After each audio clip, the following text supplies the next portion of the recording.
Bonjour Laurent Ruquier. Bonjour. Je ne vous présente pas parce qu'on n'est pas couché, on n'est jamais couché finalement avec vous. Bientôt c'est les grosses têtes sur RTL. Vous êtes un infatigable amoureux finalement du public, de la radio, de la télévision. Depuis votre plus tendre enfance, c'est ce que vous racontez dans un livre Radiographie. Oui, parce que je suis un enfant de la télé, certes, mais avant tout un enfant de la radio, puisque c'est d'abord à travers la radio que je m'évadais de l'univers familial, de l'ennui que je pouvais connaître au Havre. Non pas parce que le Havre soit spécialement une ville ennuyeuse, hein. Il y a des gens qui vivent parfois dans des milieux ruraux où c'est plus compliqué, où il y a encore moins d'animation qu'au Havre. Mais il se trouve que comme j'étais le dernier enfant de 5 dans une famille qui avait beaucoup d'écart avec mes frères et sœurs, j'étais plutôt isolé par rapport aux autres, timoré aussi, introverti. Et finalement, la seule fenêtre que j'avais, c'était la radio. Oui, et puis la maman qui vous disait de temps en temps, s'il y avait eu la pilule, tu ne serais pas là.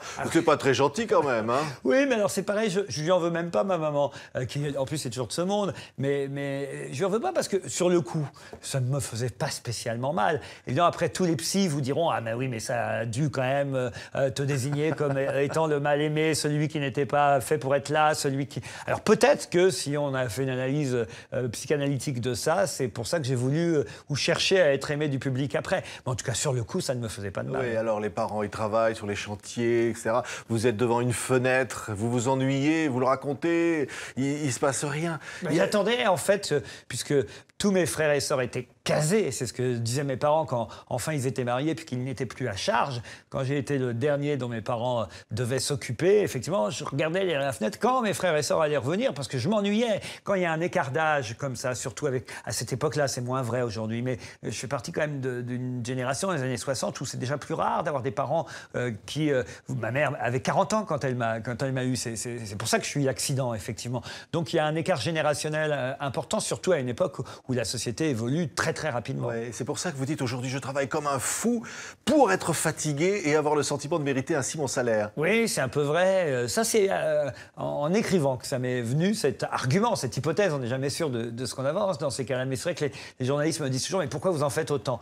Puis j'ai toujours un peu de mal à répondre et puis parfois on n'a pas le temps de réfléchir avant de répondre non plus parce qu'il faut aller vite en radio et en télé. Et c'est vrai qu'à l'occasion de ce livre, je me suis dit « Au fond, tiens, peut-être que quand mes amis me demandent toute la journée, ou même vous, quand vous m'accueillez ici, comment allez-vous ? Souvent, je réponds « je suis fatigué ». Et je me suis dit, tiens, mais si je réponds « je suis fatigué », c'est peut-être parce qu'en fait, je veux être fatigué toute la journée. Et c'est pour ça que je travaille beaucoup, parce qu'en étant fatigué, on culpabilise moins de la chance que la vie vous a donnée. Et dans le HLM, le papa en mobilette, et vous rêvez d'être dans un bureau un jour, vous dites comme ça, je serai moins fatigant, je serai là, je travaillerai dans un bureau, puis vous allez être manutentionnaire à Auchan, vous allez faire des petits boulots comme ça. Pointeau aussi, j'ai fait un travail très ingrat, le travail de pointeau.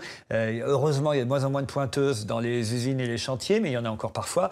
Et c'est vrai qu'il y a un type qui est là à surveiller si l'ouvrier pointe bien. J'ai fait ça pendant 2 étés. C'était un travail terrible, ingrat, parce que j'avais l'impression, c'est ce que j'écris, de punir mon père ou mon frère qui allait au travail. Et alors, bon, l'univers, c'est la télévision, c'est la radio, c'est Anne-Marie Poisson, comme vous dites, c'est Anne-Marie Pesson, bientôt Guy Lux, et puis toutes ces voix de radio, tous ces chansonniers dont vous allez retrouver bientôt aux grosses têtes certains d'entre eux d'aujourd'hui. Vous baignez là-dedans, tout enfant. Oui, c'est vraiment la petite lucarne et le transistor qui me font rêver. C'est pas le mot, parce que je ne peux pas rêver faire mon métier de ça un jour. Je ne peux pas imaginer un jour que je vais réussir à faire ça. Après, évidemment, avec l'éclosion des radios locales et tout ça, l'espoir naît. Mais avant les années 80, puisque moi je fais mon premier stage à RTL, j'ai 17 ans, on est en 1980, il n'y a même pas de radio locale. Il faut quand même se rappeler pour les plus jeunes qui nous regardent que il y a 3 chaînes de télévision, il y a 4 stations de radio en France, c'est tout. En dehors de ces 7 lieux possibles pour aller travailler, pas de salut. C'est-à-dire que comment on peut imaginer, quand on est d'une famille modeste, ouvrière au Havre, qu'on n'a aucune connaissance dans ce métier, aucun piston, comment on peut rêver de faire ce métier? Non, on ne peut pas rêver, on ne peut même pas l'imaginer.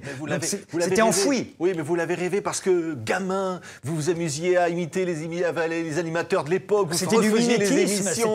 Moi, je rêvais au fond de moi-même, sûrement, mais je ne pouvais même pas me l'admettre à moi-même. Et puis, un jour, vous envoyez des textes, parce que vous aimez l'humour de Pierre Doris, vous aimez tout ça, et vous envoyez des textes absurdes comme ça, un peu d'humour noir. Oui, parce qu'au fond, c'est quand même l'écriture au départ qui est voilà, à l'origine de tout. C'est-à-dire que quand je commence à faire de la radio au Havre, dans les radios locales, après être passé par RTL le temps d'une nuit, c'est quand même en écrivant d'abord des textes humoristiques que j'interviens derrière le micro. Donc l'écriture quand même a été pendant longtemps, même quand je démarre à France Inter ou à Europe 1 quand je suis auteur. La première radio dans laquelle je travaille quand j'arrive à Paris, la première radio réellement où je suis salarié, c'est Europe 1 en 88. Et là, je suis pas derrière le micro, je suis d'abord nègre, comme on dit. Hein. Et à France Inter, même chose. Quand je démarre Rien à cirer, qui a été le succès dont certains peut-être se souviennent encore aujourd'hui, c'est parce que quand même j'écris les portraits des invités, j'écris des vannes, j'écris...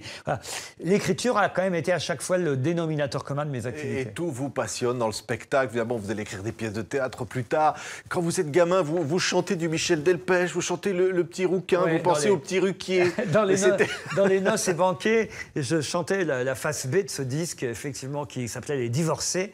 Et la face B des Divorcés, c'était le petit rouquin. Je sais pas pourquoi, moi je vous m'étais... n'avez pas encore en mémoire cette chanson-là, Laurent. Ah non, le petit rouquin, oui, je connais le refrain. Mais les paroles, je les mets dans le livre, les paroles. Et je dois dire que c'est en allant rechercher les paroles pour l'écriture de ce livre que j'ai réalisé que les paroles me correspondaient. Mais à l'époque, je ne m'en rendais pas compte, évidemment. Là encore, l'analyse, au fond, écrire, c'est aussi se faire son analyse. Et alors, vous réalisez vos rêves.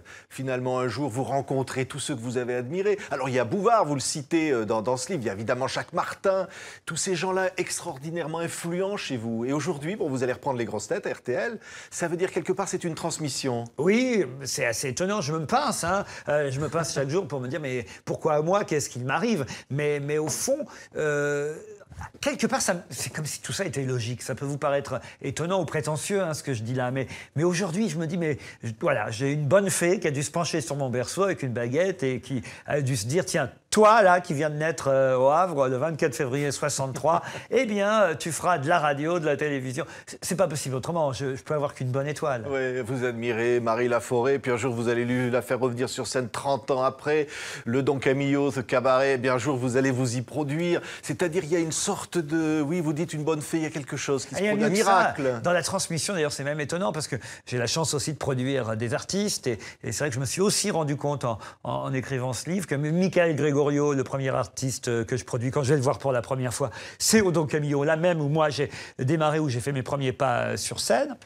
Gaspard Proust, que j'ai la chance de produire aussi, que vous voyez peut-être dans l'émission de Thierry Ardisson de temps en temps, Salut les Terriens, et qui a un énorme succès sur scène. La première fois que je vois Gaspard Proust sur scène, c'est au Caveau de la République, là même, aussi où j'ai débuté quand j'étais chansonnier. Ouais. C'est le gamin qui est en vous, là, qui surgit sans arrêt. J'ai envie de divertir les Français qui nous regardent et qui nous écoutent. Et je ne pouvais pas trouver mieux que cette tranche des grosses têtes pour continuer. Allez, revenez-nous avec Télégraphie. Laurent Ruquier, on était vraiment ravis de vous accueillir sur TV5 Monde. Merci d'être l'une de nos vedettes. Et merci à tous ceux qui nous regardent à travers le monde.